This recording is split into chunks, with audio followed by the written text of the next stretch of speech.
Naglabas na ng manhunt ang PNP laban kay Apollo Kibuloy.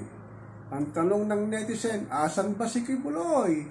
Sinabi nga ng kanyang legal counsel na si Ferdinand Topacio na nasa Davao City lang si Kibuloy sa kanyang Kingdom of Christ. Alam naman pala ng mga kapulisan kung nasan si Kibuloy. Bakit pa maglo-launch ng manhunt? Ang problema kasi, hindi naman hinahanap paano mahuhuli. Alam naman ng netizen, ng mga kapanalig niya, nasa Davao lang pala, hindi na may inuhuli. Yun na nakapagtataka kahit na naglabas na ng warrant of arrest ang Regional Trial Court ng Davao laban kay Kibuloy sa kasong child abuse tsaka sexual abuse. Bakit hindi nyo inuhuli? Yun na malaking katanungan kasi nga, alam naman natin sa Davao City na doon ang mga pamilya Duterte nakapanalig ni Kibuloy, kaya hindi nga mahuli ng Philippine National Police sa Davao kasi nag-aalangan sila dahil nga baka magkaroon na ng kaguluhan. Alam din ng mga taga Davao City na maraming sumusuporta kay Kibuloy at meron ditong mga private army at mataas na kalibre ng mga armas na sinasabing meron itong koleksyon ng mga high power guns. Kaya nga pag hinuli ito, baka rumanlaban siya at ang kanyang mga kapanalig. Yun lang talaga. Paano nga mahuli nga ito kahit may warrant of arrest lang? Talagang si Kibuloy atapang nga tao at walang pakialam sa batas. Dahil ang kanyang batas walang talagang sinasabi na hindi yata talaga pahuhuli ito Dahil sa kanyang maraming ma-influensyang kaibigan, lalong-lalo na sa politiko, sa mga senador at kongresista at sa pamilya ni Digong, sa kanyang mga anak, ang pamilya Duterte. Yun lang paano nga talaga uhuli si Kibuloy?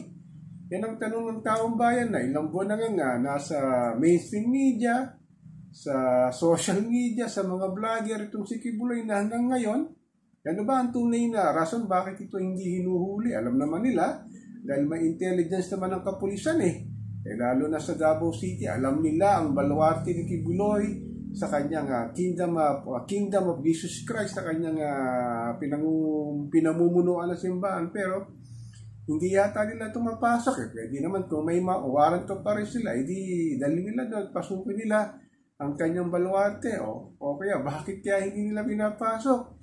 Baka meron daw pumipigil na malalaking politiko. Simple lang naman yan. Ang pipigil lang naman yan yung kanyang kapanalig na si Tatay Digong. Alam naman natin na si Apollo Kibuloy, spiritual advisor ni Tatay Digong at ang kanyang mga anak, lalo na si Mayor Bastes, si Congressman Pulo at si VP Sara Duterte. Kaya ang sabi ng netizen hanggang publicity lang sa media, sa mainstream media ang ginagawa ng kapulisan na kunyari huliin pero hindi naman na hinuhuli.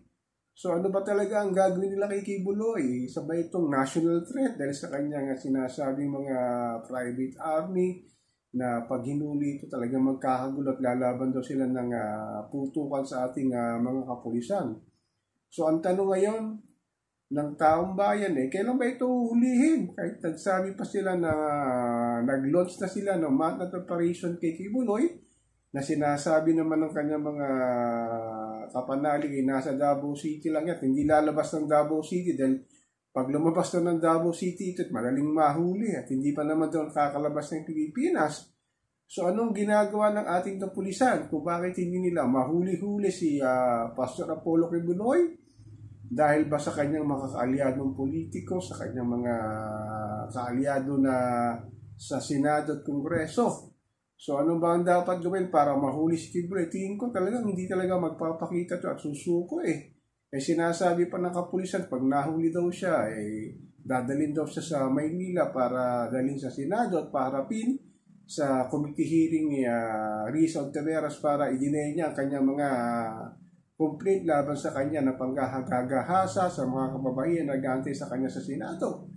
So ako po si Papa Ken, patuloy po ako magmimiro na magmamatyak ko hanggang saan talaga itong kaso ni Kibuloy. Mahuli ba siya to o hindi mahuli?